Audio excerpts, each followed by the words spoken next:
मजा इसमें chat GPT में ये है कि आप उससे पूछ सकते हैं कि क्या इस टॉपिक के ऊपर कोई साइंटिफिक स्टडी है, क्या क्या ये सच है कि ऊंट का पेशाब पीने से बीमारियां दूर होती हैं। साइंस ऑफ ट्रैवलर के पेज नंबर 48 के ऊपर क्या लिखा फौरन आपको बता देगा कि उसके अंदर क्या लिखा, और उसको मतलब भी एक्सप्लेन करके बता देगा। मैं अपने गोबर को बिना पेटेंट करवा सकता हूं। पेटेंट करवाने में क्या है, वो तो आपकी मर्जी है। तो ये मैंने लिखा कि लोगों ने तो पेटेंट करवाया हुआ है। उसने एक गलती जो थी हाईलाइट कर दी। गलती तो नहीं थी, उसने कहा था ये जो आप कंक्लूजन दे रहे हैं ये इतना एस्टैब्लिश कंक्लूजन नहीं है।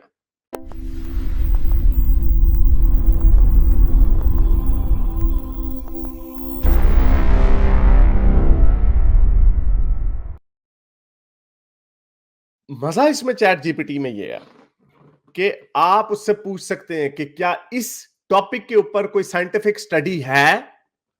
वो आपको पूरी एक्सप्लेन दे देता है कि इसके ऊपर 12 स्टडीज हुई हैं, उनका ये नतीजा है, ये नतीजा है, और 11 इसके अगेंस्ट हुई हैं, उसका ये रिजल्ट है, उसका ये रिजल्ट।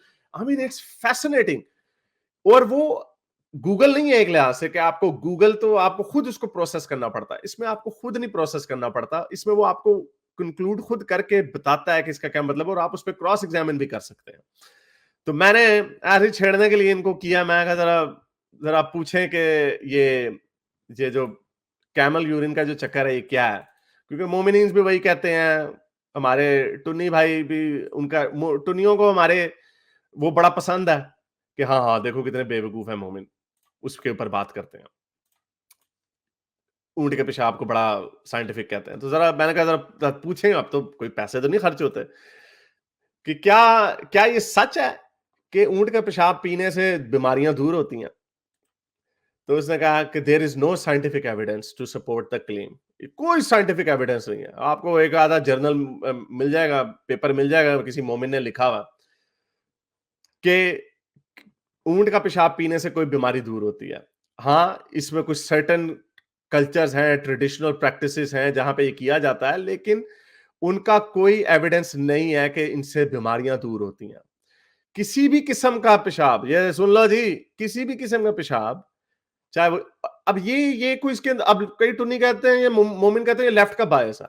ओ भाई, इसका कोई बायस बुयस नहीं है। It has nothing to do with that. इसका जो कॉर्पस ऑफ टेक्स्ट है, वो आप दुनिया के 100 इंटेलिजेंट तरीन बंदे भी एक कमरे में बिठा देना, वो इसका 1% भी नहीं बनेगा। जितना बड़ा जो किताबों का नॉलेज इसके अंदर डाल दिया गया, मुझे हैरत हुई। इसको इसको हर चीज का पता। रिलायंस ऑफ ट्रैवलर के पेज नंबर 48 के ऊपर क्या लिखा फौरन आपको बता देगा कि उसके अंदर क्या लिखा, और उसको मतलब भी एक्सप्लेन करके बता देगा। So it's fascinating. तो एनीवे, तो ड्रिंकिंग, किसी भी तरह का जो पेशाब पीना जो है वो आपकी हेल्थ के लिए खतरनाक है। उसके अंदर हार्मफुल बैक्टीरिया होता है, टॉक्सिन्स होते हैं। इंजेस्ट करना यानी उसको कंज्यूम करना आपके बॉडी के नेचुरल इलेक्ट्रोलाइट बैलेंस को भी खराब करता है, डिहाइड्रेशन कॉज करता है। और हमेशा हेल्थ केयर प्रोवाइडर से, अनलेस के वो कोई मोमिन हो या टुन्नी हो, उनसे बच के रहिएगा। तो फिर मैंने कहा जरा अच्छा चलो, उनको पकड़ा तो जरा अपने हमारे जो दूसरे भाई हैं उनको भी पकड़े, क्यों सिमिलैरिटीज बड़ी हैं इनके अंदर। अच्छा जी, तो जब उसने कहा तो मैंने ऐसे ही जरा उसको छेड़ा। मैंने कहा जरा छेड़ते हैं इसे, शुगर लगाते हैं। और भी कोई मेरा ख्याल कन्वर्सेशन हो रही थी, तो बहरहाल उसमें एक में फिर ये निकला, तो क्या आपका ये मतलब है, मैंने ऐसे, क्योंकि उसने कहा ना drinking any type of urine, तो मैंने कहा आपका मतलब है कि काउ यूरिन भी कोई बीमारी दूर नहीं करता। तो उसने उस पे भी लिखा there is no scientific evidence to support के क्लेम द क्लेम के गाय का पेशाब पीने से कोई बीमारियां दूर होती हैं। उसी तरह जिस तरह कैमल यूरिन के ऊपर लोगों ने बातें बनाई हुई, उसके हेल्थ रिस्क हैं और उसको यूज नहीं करना चाहिए किसी भी मेडिकल कंडीशन के लिए, उसी तरह काउ यूरिन को भी नहीं करना चाहिए। इन इंडिया काउ यूरिन को ट्रेडिशनली आयुर्वेदिक मेडिसिन में यूज किया जाता है, और उसको as a disinfectant and as a treatment for certain element, लेकिन इसका कोई साइंटिफिक एविडेंस नहीं है। ये समझना जरूरी है कि ड्रिंकिंग, किसी भी किस्म का जो पेशाब है उसको पीना आपकी हेल्थ के लिए खतरनाक है। उसके अंदर बैक्टीरिया है, टॉक्सिन्स है, वेस्ट प्रोडक्ट्स हैं। ओ भाई, पेशाब का मतलब ही ये होता है कि बॉडी डाइजेस्ट नहीं कर रही, इसको निकालो बॉडी से। और गाय अगर निकाल रही है तो इंसान तो छोटा जानवर है। इसीलिए सिर्फ साइंटिफिकली जो प्रूवन चीजें हैं उनके ऊपर आपको यकीन रखना चाहिए। तो ये मैंने लगाया, टुनियों को आग लग गई। हालांकि सुनियों को नहीं लगी, टुनियों को आग लगी। मैंने ये दोनों स्क्रीनशॉट इकट्ठे साथ लगाए और साथ मुझे पता था कि उन्होंने चीखें मारने, तो मैंने ये भी लगा दिया साथ कि जो कॉमन आर्गुमेंट हमें देते हैं, क्या देते हैं कॉमन आर्गुमेंट?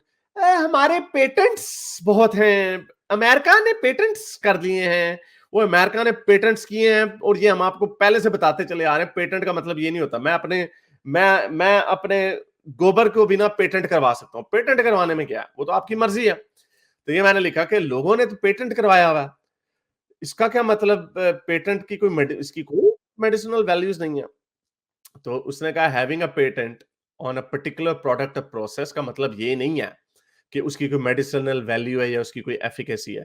पेटेंट्स किसी भी इंडिविजुअल को या ऑर्गेनाइजेशन को दिए जा सकते हैं, क्योंकि अगर आपने इससे कोई चीज बनानी है तो आपके पास एक्सक्लूसिव सेलिंग राइट्स हैं और for specific period of time.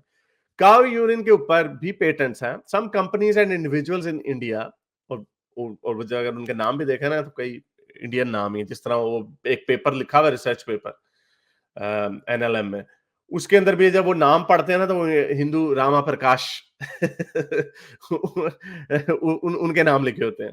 Patents for processes related to use of cow in various products formulation वगैरह वगैरह। हाउएवर, पेटेंट का दे देना इसका मतलब उसकी इफेक्टिव नहीं है। आपके लिए इंपॉर्टेंट है कि आप सिर्फ साइंटिफिक वैल्यू को वैल्यू किया करें। मैं ये सोच रहा था कि जब एक इंटरनेट का बूम आया, गूगल का बूम आया, अल्टा विस्टा होता था, याहू और नेटस्केप वगैरह के और भी हमारे पुराने जमाने में होते थे, फिर गूगल ने कर लिया ओवर। तो उसका एक साइड इफेक्ट ये निकला कि हर बंदे के पास एक्सेस टू इंफॉर्मेशन हो गई, लेकिन क्वालिटी ऑफ इंफॉर्मेशन जो थी वो नीचे चली गई। क्वालिटी ऑफ इंफॉर्मेशन नीचे इसलिए चली गई क्योंकि पहले पब्लिशिंग हाउसेज होते थे, उनका एक स्ट्रिक्ट उनकी एडिटोरियल पॉलिसीज होती थी, तो वो लिखते थे, उनकी साख इसके ऊपर डिपेंड करती थी, न्यूयॉर्क पोस्ट की, न्यूयॉर्क टाइम्स की, वॉशिंगटन पोस्ट की या जर्नल की, जो भी है, तो उनको सोच समझ के लिखना पड़ता था, सू हो जाता था वगैरह वगैरह। अब कोई भी बांदर उठता, कोई भी अब्दुल भट्टी उठता, कोई भी राम प्रकाश ने उठता, वो लिख देता कि जी उसके पेशाब के अंदर उसने वो पेशाब पिया तो उसके कैंसर दूर हो गया वगैरह वगैरह। तो एको चेंबर्स क्रिएट हो गए। हर कोई, और ये आपने देखा जब कोरोना आया, लोगों ने अपने सारे डॉक्टर बन गए, सारे क्लाइमेट एक्सपर्ट बन गए हैं, सारे एक्सपर्ट्स बन चुके हैं हर चीज के। तो एको चेंबर्स बन गए और फॉल्स इंफॉर्मेशन, जो डिस इंफॉर्मेशन है, वो बड़ी कॉमन हो गई और लोग उस पर बिलीव करना शुरू हो गए। अब लोगों को ब्लेम करना भी चाहिए, लेकिन लोगों को ये होना ही था। बड़े बड़े लोग हैं, उन्होंने इन चीजों के ऊपर बिलीव करना ही करना था। लेकिन अब नेक्स्ट स्टेज आई है इंफॉर्मेशन की। ये एआई का एक प्लेटफॉर्म है और भी बड़े प्लेटफॉर्म। अब यानी जब से मैंने मुझे ये इसको यूज करना शुरू किया कुछ डेढ़ दो हफ्तों से, मैं ऑनेस्टली गूगल कर ही नहीं रहा। मैं गूगल क्यों करूं? किसी की मिस इन्फॉर्मेशन मिल जाएगी, फिर उसको वेरीफाई कैसे करूं, क्या करूं? एआई इतना बड़ा टूल है। तो अब अगर आपने पूछना, पूछे आप इससे, हालांकि इलॉन मस्क का इसमें बहुत बड़ा हाथ है। आप कोई भी बात पूछे, वैक्सीन के बारे में पूछे, वो आपको वही बात बताएगी जो इस्टेब्लिश्ड बात है। लेकिन जो मजे की बात ये है, एक तो फैक्ट चेकिंग के हिसाब से ठीक है, लेकिन जो मजे, मैं एक बुक लिख रहा था, मैंने पूरी नहीं लिखी है, उसके 20-25 पेजेस लिखे, तो उसके अंदर मैंने इसको कहा फैक्ट चेक करो इसको। वो मैंने एक एक पेज करके डाला, क्योंकि अभी मैं पेड वर्जन कर लूंगा, बल्कि क्योंकि मुझे तो इसकी आदत हो गई अब। तो उसने एक गलती जो थी हाईलाइट कर दी। गलती तो नहीं थी, उसने कहा था ये जो आप कंक्लूजन दे रहे हैं ये इतना एस्टैब्लिश कंक्लूजन नहीं है।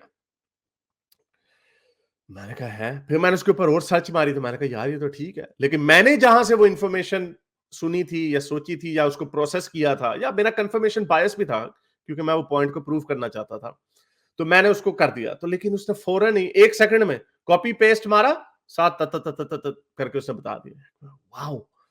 सो क्वालिटी ऑफ इंफॉर्मेशन जो है अब बड़ा मुश्किल, बेहतर हो जाएगी quality of information, but anyway who seize के अगले 10 सालों में क्या होता है। मेरे इस नेक काम को जारी रखने के लिए मुझे पेपैल या पेट्रियन पे जरूर सपोर्ट कीजिए, ताकि मैं अपना पैगाम ज्यादा से ज्यादा लोगों तक पहुंचा सकूं।